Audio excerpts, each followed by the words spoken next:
এই কলা সংস্কৃতি এই পরম্পরা ইতিহাসକୁ ଆମେ ସାଙ୍ଗରେ ନେଇ ଆଗକୁ ବଢିବା।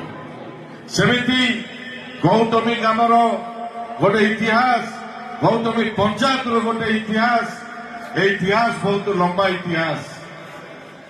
ସଂଘର୍ଷ ସଂଗ୍ରାମରେ এই ପଞ୍ଚାୟତରେ ଗଢି ଉଠିଛି ଆମ ଅଞ୍ଚଳରେ, ଖଣ୍ଡମଣ୍ଡଳ ଅଞ୍ଚଳରେ, ଗଞ୍ଜାମ ଜିଲ୍ଲାରେ ଗୌତମୀ ନାଁ ବୋଇଲେ ସମସ୍ତେ ଜାଣିବେ এই ଗାଁର ଗୋଟେ ଇତିହାସ ରହିଛି। ଏହିପରି ଇତିହାସ ବନାନ୍ତୁ, ଏହିପରି ବ୍ଲକର ଇତିହାସ ବନାନ୍ତୁ, ପ୍ରତ୍ୟେକ ଗାଁ ପଞ୍ଚାୟତର ଗୋଟେ ଗୋଟେ ଇତିହାସ ବନାନ୍ତୁ। ଏହିପରି ଭାଇଚାରା ଭଲ ପାଇକି ଆଗକୁ ବଢନ୍ତୁ। এই ଇତିହାସ ସବୁଦିନେ ମନେ ରଖିବ।